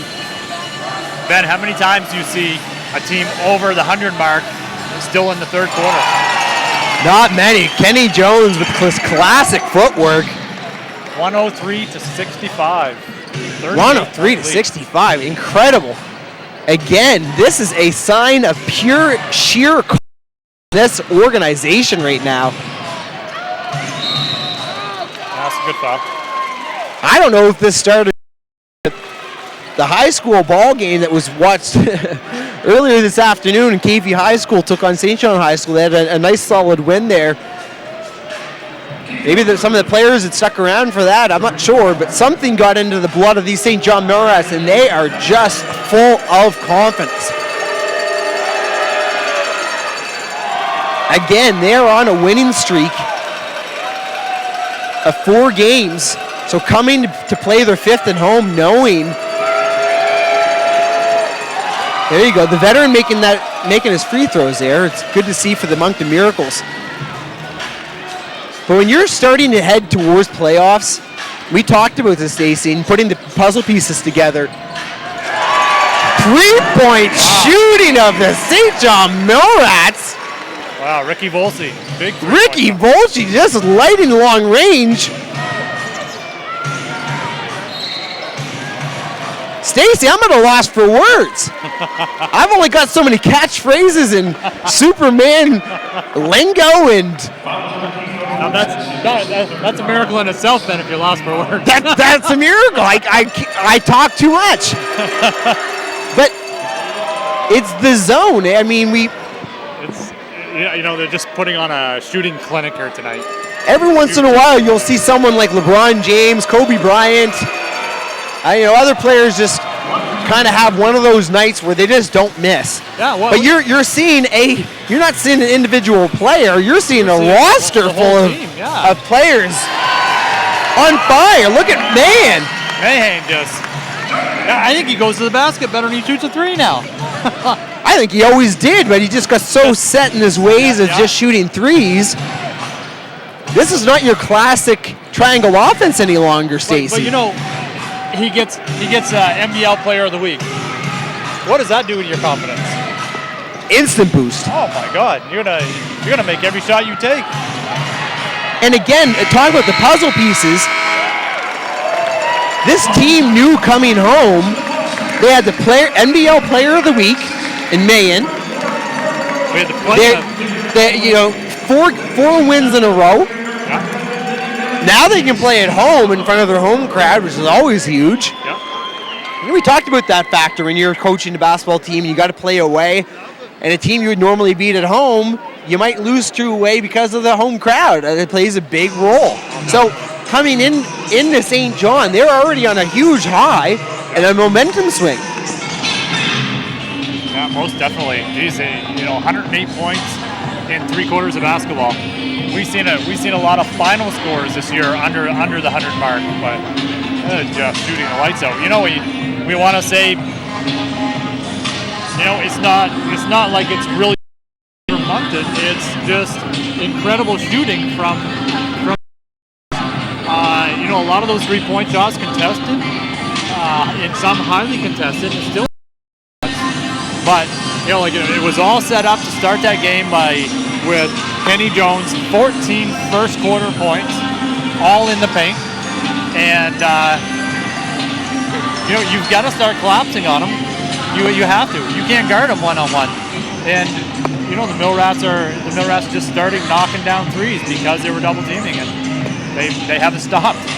Again, I'm going to draw an instant comparison to the San Antonio Spurs.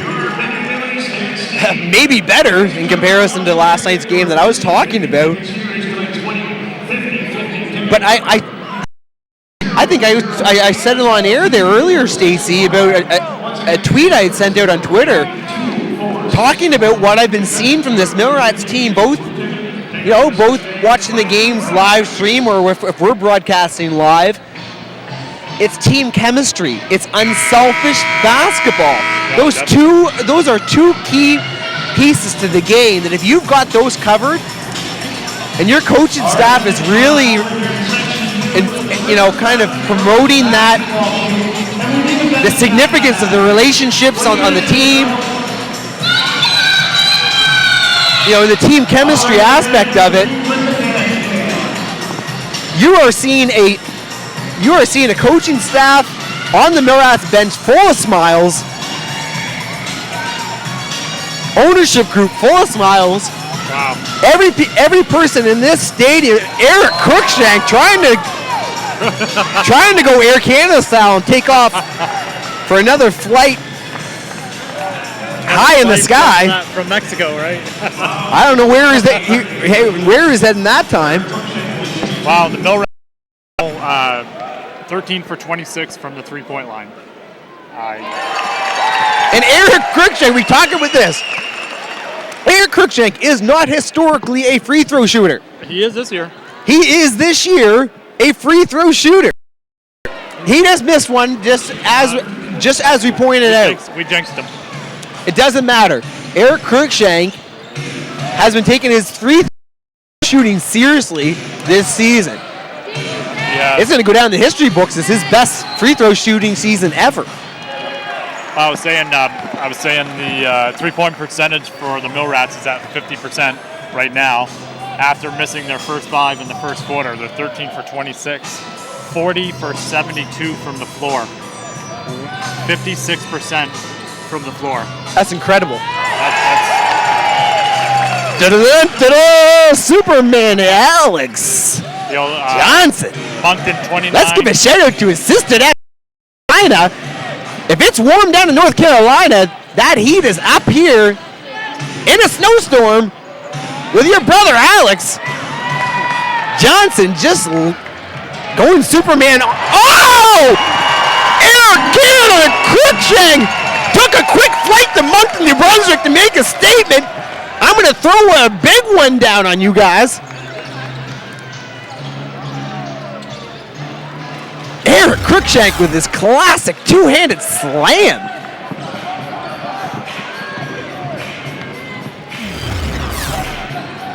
Nice pass fake, set that up. Yeah.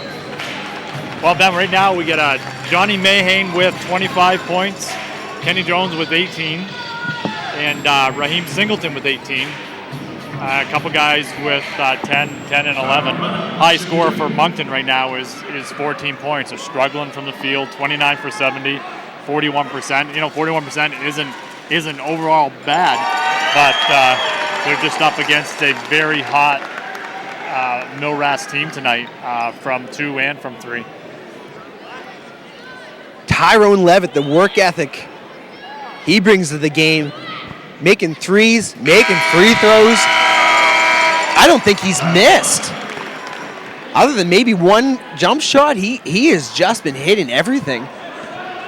And again, that falls right into the pattern that we've been seeing with the St. John Mill Rats team tonight. Everyone's brought the Eric Cruikshank style enthusiasm to the game. So when he came in, he's like, these guys are already pumped like me.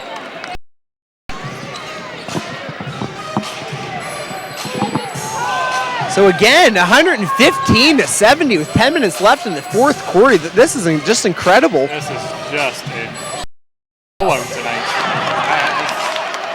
Mr. Work Ethic, Tyrone Levitt, loving the three ball. There was no doubt in my mind that was going in. There is zero hesitation in the shooting form of any Millrats player. Superman going and sending that high for the flight of Air Canada. Nice pass. Nice pass again. Unbelievable. Alex having a heck of a game tonight, Ben. Alex is having an MVP style basketball game more than just defense. The way he's delivering the ball and seeing the court, Stacey's just been incredible. Oh yeah. You know, it's with the absence of Anthony Anderson, you know, Superman Johnson and Mahane and Singleton and Mincy, they picked up the slack. Is what they've done. They've all been asked to do that little bit extra by Coach King, and they've stepped up their game. Stacey, I don't know if we're ever going to see, I'm not going to call this yet, I'm not going to jinx anything, but don't say it, Ben. I'm not going to say it. Let's just say that this may or may not go down the history books as a very, very good high percentage three-point shooting game from the Millrats. One for the history books. Bobby. And there's Taquan Brooks. With a much-needed three. A much-needed three, and if there's a player to do it, he usually steps up. He needed something to stop the bleeding. That's an awful big cut they've got, though. Again, the extra passes. Tyrone Levitt wide open. Another three! Wow. Tyrone, Mr. Work Ethic. Wow. I love it. Forget it. He's also the three-point specialist.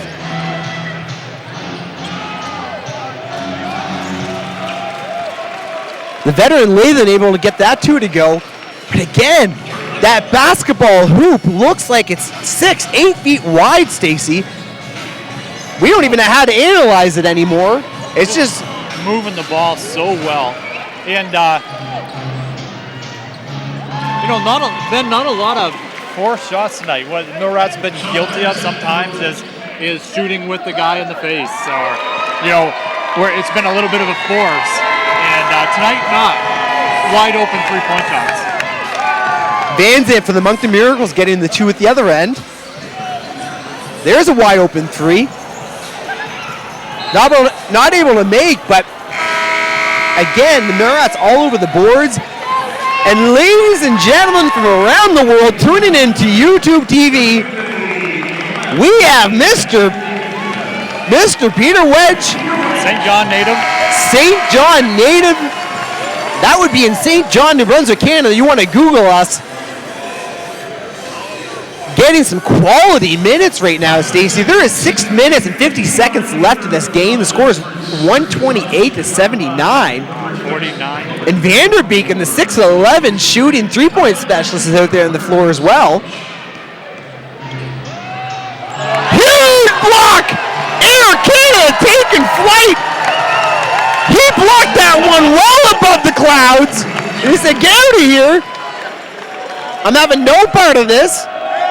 Alex Johnson just told him to, you know, he said, look, I don't know exactly what he said, but it probably went down something like this. Eric, we're up by 49. Let's not rub salt in the wound here any more than we have to.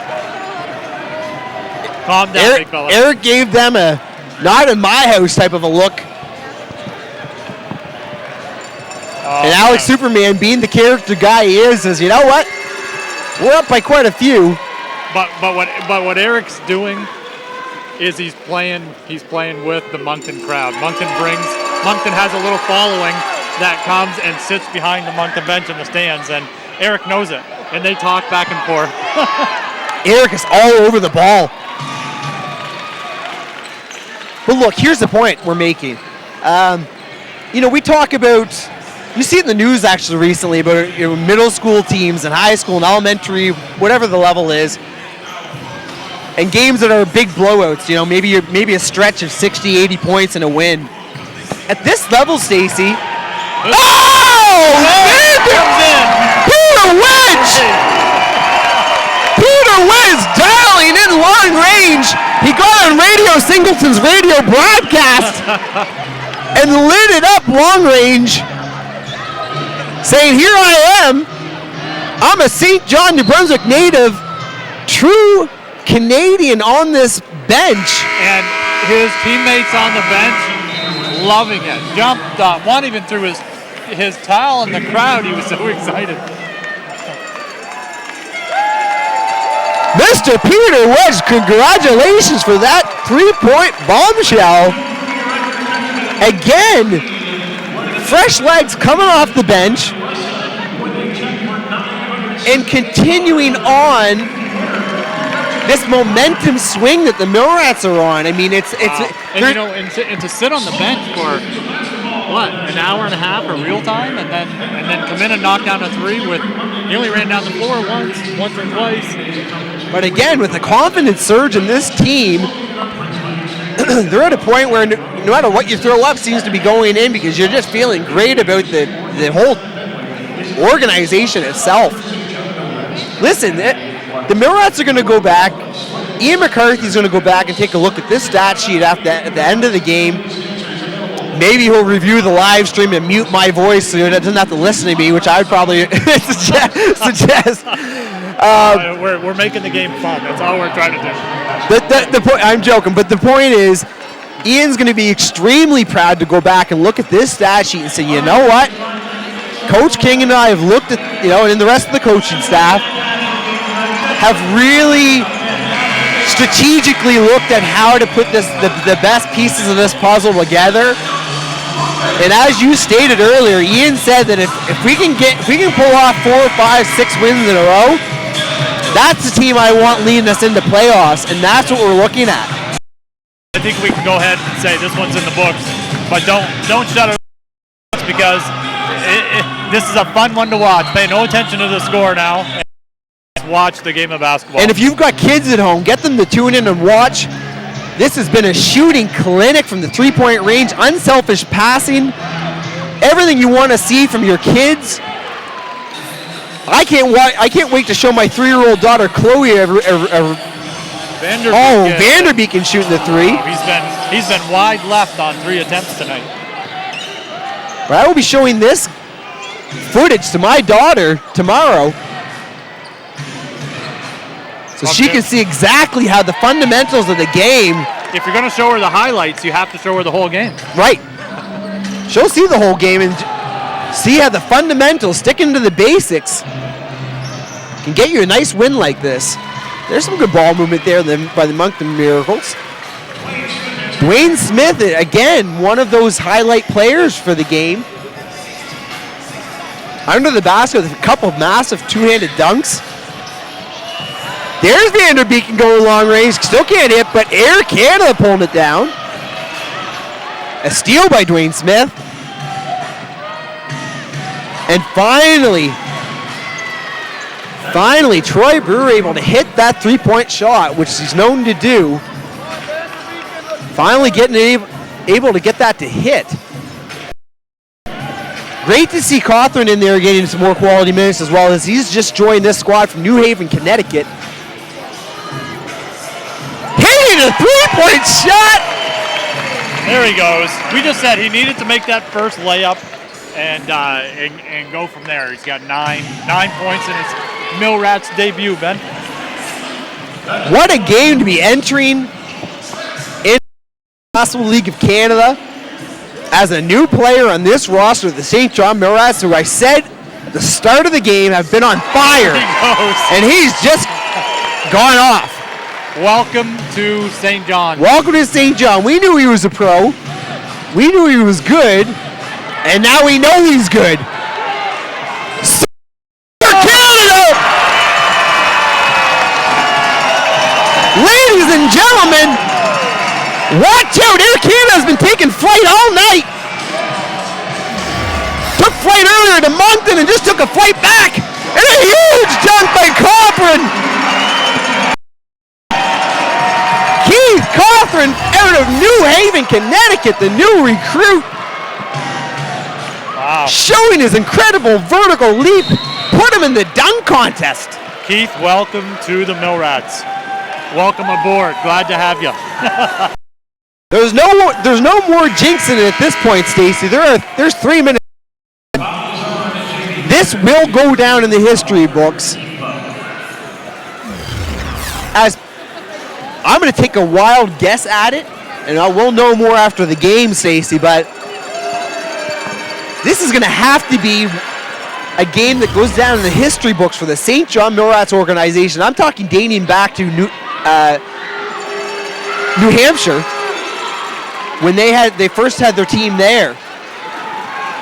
And if you go back in the history books, I don't think as a team that any Millrats squad has ever shot the ball the way this team has tonight in history. We've got. Hopefully, we get some stats for the next game and find out what their record is for 3-point shots made. Wedge! Peter Wedge! St. John, New Brunswick! Peter Wedge shooting from Chris Pam Sis! He shot it from way outside of town. And nothing but net. This kid can shoot. Coach King about a minute ago had a talk with Alex and Keith during some free throws at the other end. He instructed them to run some clock. Let's not. Air Canada! Look at the bench. If you were late for your flight with Air Canada, that's not a good thing. Because you'll be missing this show with Eric Cruikshank, who's just been taking flight. He's got a big vertical leap, but I've never seen it this high.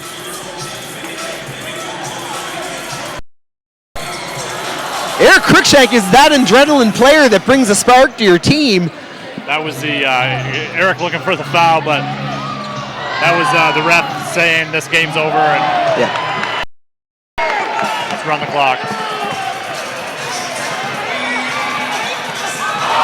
Peter Wedge going to the hoop, trying to get in there for an easy two.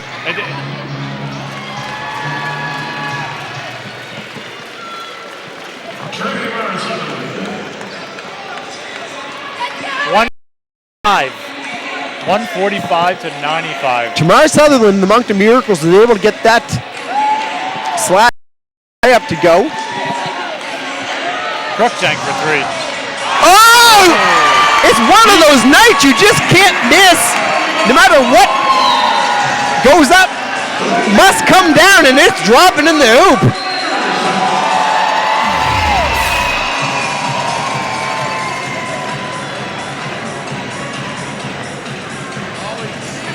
Vanderbeeken's looking a bit frustrated, Stacy, because I think he's the only one that hasn't hit a three yet. But a bit of a frustration foul when you're up by how many? 50 plus? Is there anybody that's played besides Vanderbeeken that hasn't hit a three? Maybe Cruikshank. Cruikshank maybe hasn't hit a three. Cruikshank hasn't hit yet. That's not to say we saw last game. He took a last second shot attempt.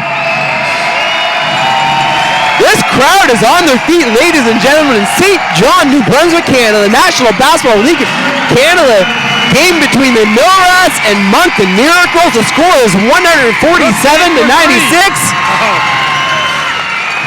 And this has been a game for the history books, ladies and gentlemen. Daquan Brooks able to hit that three. Daquan one of the only bright spots for Moncton tonight, but just Smith and Daquan Brooks up against a tough shooting club. To finish out the game is Alex Superman Johnson. This should be St. John, New Brunswick should be celebrating into the wee hours of the night tonight, Stacey Atkinson, when they go home. It is not often that you see a shooting performance like we just saw at Harbor Station.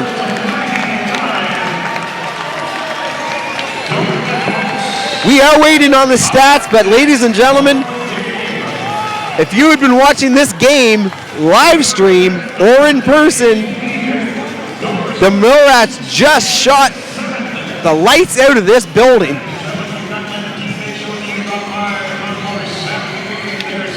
And we've just, Stacy and I, we always talk about having the best job in the building, calling the game courtside, and that's still the case. But this was just a treat. We didn't, there was nothing to call other than exciting catchphrases to go along with the massive dunks and three-point shots of the St. John Millrats. You know, there wasn't much to analyze tonight. It was just like you said.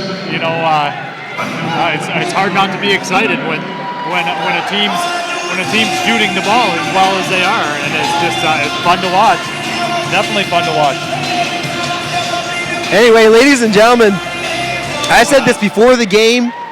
I made a point of actually putting it on Twitter because what we have been seeing from this Millrats organization, not just the team, but I mean the community as a whole, is a genuine,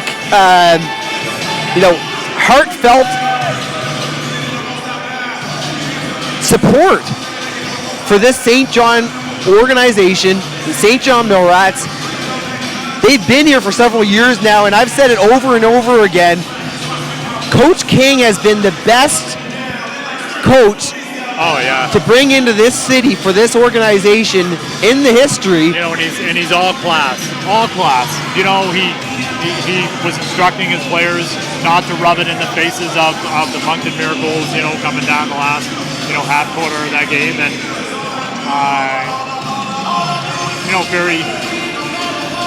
he's got them. It's like a finely tuned engine, Ben. You know, it's an engine that's tuned up. It's a finely tuned engine, and they showed tonight. Yeah, quite often we see Quebec Major junior coaches kind of getting their experience in the lower ranks, and then working their way up into the NHL. And I'm going to be really dead honest on air, and I'm not afraid to do this, Stacey, for once. But Coach King is one of those guys that once he gets the experience under his belt, there is no doubt in my mind that he's got a legitimate shot as a coach in the higher ranks in the NBA, simply because of his knowledge of the game, his composure, and the way he's been able to bring this team together as a family. That takes a very unique coach and individual, and that's what we're seeing. Definitely.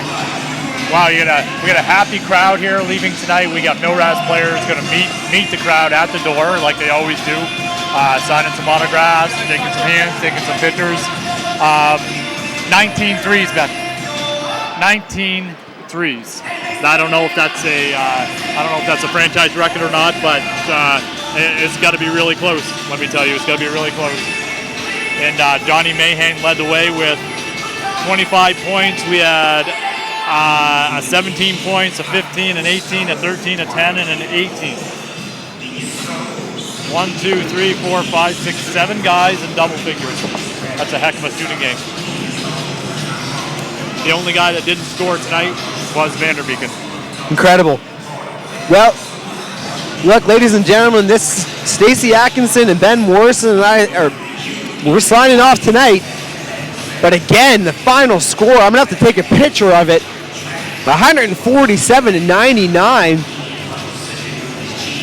Not only a blowout, but just a sheer pure shooting performance by the St. John Millrats. St. John, New Brunswick should be very proud of their team.